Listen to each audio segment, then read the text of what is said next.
ഈ പ്രഭാതത്തിൽ വാഴ്ത്തപ്പെടുമാറാകട്ടെ. വീണ്ടും ഒരു പ്രഭാതത്തിൽ സ്വർഗത്തിലെ ദൈവത്തിൻ്റെ പാദപീഠത്തിൽ ഒരുമിച്ച് കടന്നു വരുവാൻ സർവശക്തനായ സർവകൃപാലുവായ ദൈവം ആയുസ്സിൻ്റെ ഒരു ദിനം കൂടെ ഒരുക്കിയതിനെ ഓർത്ത് കർത്താവിനെ സ്തുതിക്കുന്നു. ഈ പ്രഭാതത്തിൽ കർത്താവായ യേശുക്രിസ്തുവിന്റെ നിസ്തുല്യ നാമത്തിൽ എല്ലാവർക്കും ഇന്ന് പകൽക്കാലം സ്നേഹവന്ദനത്തെ അറിയിക്കുന്നു. പ്രത്യേകിച്ച് ലോകരാജ്യങ്ങളിലിരുന്ന് ഈ സന്ദേശം കേൾക്കുന്ന എല്ലാ അഭിഷക്തന്മാർക്കും കർത്താവിൻ്റെ നാമത്തിൽ സ്നേഹവന്ദനത്തെ അറിയിക്കുന്നു. കർത്താവ് നിങ്ങളെല്ലാവരെയും ധാരാളമായി അനുഗ്രഹിക്കട്ടെ.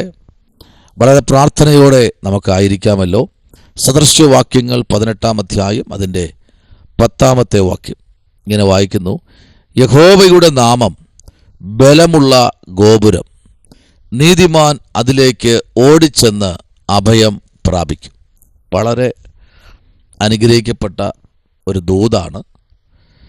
നമുക്കറിയാം, ഈ വാക്യം നമ്മൾ ചിന്തിക്കുമ്പോൾ ജ്ഞാനിയിൽ ജ്ഞാനിയായ ശലോമോനാണ് ഈ അധ്യായം എഴുതിയിരിക്കുന്നത്, അല്ലെങ്കിൽ ഈ സദൃശ്യവാക്യങ്ങൾ എഴുതിയിരിക്കുന്നത്.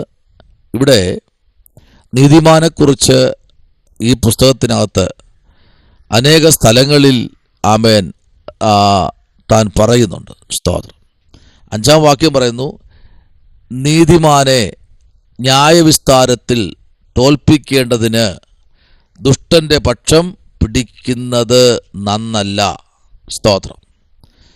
അപ്പോൾ നീതിമാനെ പരാജയപ്പെടുത്താൻ, നീതിമാനെ തോൽപ്പിച്ചു കളയുവാൻ, നീതിമാനെ തകർത്ത് കളയുവാൻ ദുഷ്ടന്മാരുടെ പക്ഷം എന്ത് ചെയ്യരുത്? പിടിക്കരുത്. സ്തോത്രം. എന്നതിൻ്റെ 5-ാമത്തെ വാക്യം നമ്മൾ വായിക്കുമ്പോൾ നീതിമാന്റെ ജീവിതത്തിനകത്ത് ദൈവം കൊടുക്കുന്ന ഒരു വലിയ അനുഗ്രഹമാണ് ഇവിടെ നമ്മൾ വായിച്ചത്. യഹോവയുടെ നാമം ബലമുള്ള ഗോപുരം. അപ്പോൾ കർത്താവിൻ്റെ നാമത്തെ അധരങ്ങളിൽ എടുക്കുന്ന ഒരു മനുഷ്യൻ, ഒരു വ്യക്തി, അവൻ വിളിക്കുന്നത്, അല്ലെങ്കിൽ അവൻ പിടിച്ചിരിക്കുന്നത് ബലമുള്ള ഒരു ഗോപുരത്തിലാണ്. സ്തോത്രം. ഒരിക്കലും ആർക്കും തകർത്ത് കളയാൻ കഴിയാത്ത ഒരു ഗോപുരം. ഈ പ്രഭാതം നമ്മുടെ ജീവിതത്തിൽ അനുഗ്രഹമായിരിക്കണം. സ്തോത്രം. Praise the Lord. ദൈവപൈതലേ, നിങ്ങൾ ഏത് വിഷയത്തിനു മധ്യേ ഭാരപ്പെട്ടിരുന്നാലും ആ ഭാരങ്ങളുടെ നടുവിൽ ആശ്വസിപ്പിക്കുവാൻ, കണ്ണുനീര് തുടയ്ക്കുവാൻ ഇറങ്ങി വരുന്ന ഒരു സ്വർഗത്തിലെ ദൈവം. Praise the Lord. ഈ പകൽ സ്വർഗത്തിലെ കർത്താവിൻ്റെ പൊന്നുകരം നമ്മുടെ മധ്യത്തിൽ അതിശയിക്കേണ്ടതിന് നമുക്ക് പ്രാർത്ഥിക്കാം. നമ്മുടെ യാത്രകളിൽ, നമ്മുടെ ആത്മീക ഭൗതിക മണ്ഡലങ്ങളിൽ ദൈവം ഒരു ഗോപുരമായിരിക്കണം. നമ്മുടെ വ്യക്തിപരമായ ജീവിതത്തിൽ കർത്താവ് ഒരു ഗോപുരമായിരിക്കണം. സ്തോത്രം. നമ്മളും കർത്താവുമായിട്ടുള്ള ബന്ധത്തിൽ ദൈവം ഒരു ഗോപുരമായിരിക്കണമെങ്കിൽ ഇവിടെ പറയുന്നു, യഹോവയുടെ നാമം സ്തോത്രം ബലമുള്ള ഒരു ഗോപുരം, നീതിമാൻ അതിലേക്ക് ഓടിച്ചെന്ന് അഭയം പ്രാപിക്കും. നോക്കിക്കേ, പണ്ടൊക്കെ നമുക്കൊരു വിഷമം വരുമ്പോൾ നമ്മൾ ഓടിച്ചെന്ന് അഭയം പ്രാപിക്കുന്ന എവിടെയെന്നറിയാമോ? എവിടെയാ? നമ്മുടെ മാതാവിൻ്റെ മടിയിലാണ് നമ്മൾ പോയി തലവച്ച് വളരെ സന്തോഷത്തോടെ ആ ഭയം മാറുന്നത്, അല്ലേ? എന്നാൽ സ്തോത്രം, ഇപ്പോൾ അതൊന്നും കാണാനില്ല. കാരണം എല്ലാവരും തിരക്കായി പോയി. സ്തോത്രം. എന്നാൽ നോക്കൂ, ഈ പിതാവിൻ്റെ സന്നിധിയിൽ സ്തോത്രം ഓടിച്ചെന്ന് ഏതൊരു മനുഷ്യനും, ഏതൊരു വ്യക്തിക്കും, ഹല്ലേലൂയ, ഏത് സമയത്തും ഓടിച്ചെല്ലുവാൻ ഒരിടം, അത് നമ്മുടെ കർത്താവിൻ്റെ പാദപീഠമാണ്. സ്തോത്രം. ഹല്ലേലൂയ. ഏത് അവസ്ഥയിലിരിക്കുന്ന ഏത് അനുഭവത്തിൽ കൂടെ കടന്നു പോകുന്ന ഒരു വ്യക്തി ആയിക്കൊള്ളട്ടെ, നിങ്ങൾക്ക് ഓടിച്ചെല്ലാൻ, നിങ്ങളുടെ കാര്യങ്ങൾ പറയാൻ, നിങ്ങളുടെ സങ്കടങ്ങൾ പറഞ്ഞ് കരയാൻ ഒരു ദൈവമുണ്ട്. അതാണ് ഇവിടെ പറഞ്ഞത്. അതിലേക്ക് ഓടിച്ചെന്ന് അഭയം പ്രാപിക്കും. ഒരു അഭയകേന്ദ്രം. പ്രാർത്ഥിക്കുന്നവന് ഒരു അഭയകേന്ദ്രം. ദൈവത്തെ സ്തോത്രം ചെയ്യുന്നവന് ഒരു അഭയകേന്ദ്രം. ഇന്ന് പകലിൽ നീതിമാൻ ഓടിച്ചെന്ന് അഭയം പ്രാപിക്കും.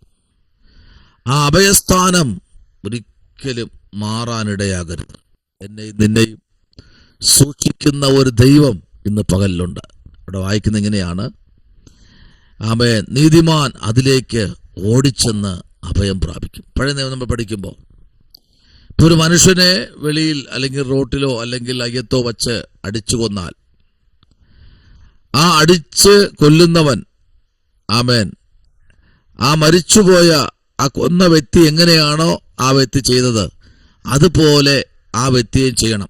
പല്ലിന് പല്ല്, കണ്ണിന് കണ്ണ്, കൈക്ക് കൈ, കാലിന് കാല് എന്ന് പറഞ്ഞതുപോലെ. ആമേൻ. അവൻ അബദ്ധവശാൽ അവനെ അടിച്ചു, അവൻ താഴെ വീണു, അവൻ മരിച്ചു. അവരോടിച്ചെന്ന് യാഗപീഠങ്ങളുടെ കൊമ്പുകളിലേക്ക് ഒന്ന് പിടിച്ചാൽ അവനെ ഒരിക്കലും ആർക്കും ഒന്നും ചെയ്യാൻ കഴിയില്ല. സ്തോത്രം. യാഗപീഠങ്ങളിലെ കൊമ്പുകളിലേക്ക് പിടിക്കും. ആ കൊമ്പുകളിൽ എന്തുണ്ടെന്ന് അറിയാമോ? രക്തമുണ്ട്. ആ കൊമ്പിൽ എന്തുണ്ട്? രക്തമുണ്ട്. ആരുടെ രക്തം? കുഞ്ഞാടിന്റെ രക്തം. കുഞ്ഞാടിന്റെ രക്തം ആ കൊമ്പുകളിലുണ്ട്. അവനതൊരു അഭയകേന്ദ്രമാണ്. അവന്, ആമേൻ, അതൊരു അഭയത്തിന്റെ കേന്ദ്രമാണ്. അവൻ പിടിച്ചിരിക്കുന്നത് ബലമുള്ള ഗോപുരത്തിലാണ്. പ്രതീക്ഷയോടെ ഓടിച്ചെന്ന് ആ ഗോപുരത്തിൽ അവൻ അഭയം പ്രാപിക്കും. ദുഷ്ടന്മാർ പുറത്തു നിന്ന് അവർ സങ്കടപ്പെട്ട് തിരിച്ചു മടങ്ങിപ്പോയി എന്നറിയുമ്പോഴാണ് അവൻ ആ കൊമ്പിൽ നിന്ന് കൈയെടുക്കുന്നത്. ഹല്ലേലൂയ. ഇന്ന് പകല്, ആമേൻ, എന്നെയും നിന്നെയും തകർത്ത് കളയാൻ ദുഷ്ടൻ വാ പൊളിക്കുമ്പോൾ അതിനകത്ത്, ആമേൻ, നമ്മെ സൂക്ഷിക്കുന്ന ഒരു അഭയ കേന്ദ്രമുണ്ട്. സ്തോത്രം. ആമേൻ. ഓടിച്ചെല്ലുവാൻ, ആമേൻ, ഓടിച്ചെന്ന് ആ കൊമ്പുകളിൽ പിടിക്കുവാൻ, ആ കുഞ്ഞാടിന്റെ രക്തം പുരട്ടിയ കൊമ്പ് ഇന്ന് പകൽ നിന്റെയും എന്റെയും മുമ്പിൽ കർത്താവ് വച്ചിട്ടുണ്ട്. ഓടിച്ചെല്ലുക, അഭയം പ്രാപിക്കുക, ദൈവസന്നിധിയിൽ പ്രാർത്ഥിക്കുക, ദൈവത്തിന്റെ പ്രവൃത്തി വെളിപ്പെടുത്തും. ഇവിടെ നമ്മൾ വായിച്ച കുറിവാക്യം, യഹോവയുടെ നാമം ബലമുള്ള ഗോപുരം. നിങ്ങൾ എത്രത്തോളം സ്തുതിക്കാൻ പറ്റുമോ? എത്രത്തോളം കർത്താവിന്റെ നാമത്തെ പ്രസംഗിക്കാൻ പറ്റുമോ? എത്രത്തോളം കർത്താവിനെ മഹത്വപ്പെടുത്താൻ പറ്റുമോ? ആ മഹിമയുടെ ചിറകിന്റെ മറവിൽ എത്രത്തോളം ആമേൻ നമുക്ക് ചേർന്നിരിക്കാൻ പറ്റുമോ? നമ്മെ ഉയർത്തുന്ന ഒരു ദൈവമുണ്ട്. ഇന്ന് പകൽക്കാലം ആ കർത്താവിലേക്ക് നമുക്ക് ഏൽപ്പിക്കാം. ഈ വചനങ്ങളാൽ ദൈവം നിങ്ങളെല്ലാവരെയും അനുഗ്രഹിക്കട്ടെ. പരിശുദ്ധനായ ദൈവമേ, സ്തുതിക്ക് നല്ല പിതാവേ, അനുഗ്രഹിക്കപ്പെടുന്ന നല്ല പ്രഭാതവേളയ്ക്കായി സ്തോത്രം. അപ്പോൾ ആ ബലമുള്ള ഗോപുരത്തിൽ, ആമേൻ, അഭയകേന്ദ്രമാക്കി ദൈവജനം ഏതാവശ്യത്തും അതിൽ ഓടിച്ചെല്ലുമ്പോൾ കർത്താവ് ഒരു അഭയമായിരിക്കുന്നല്ലോ. അവരുടെ വിഷയങ്ങൾക്ക് അവർ കണ്ണീർ തുടയ്ക്കുന്ന ദൈവമാണല്ലോ. കർത്താവെ, ഞങ്ങളുടെ പൊന്നുകരത്തിലേക്ക് താഴ്ത്തുന്നു. കൃപയിൽ പൊതിഞ്ഞാട്ട് പ്രാർത്ഥന കേട്ടിരിക്കാൻ സ്തോത്രം. യേശുവിൻ അൻപുള്ള നാമത്തിൽ തന്നെ. ആമേൻ.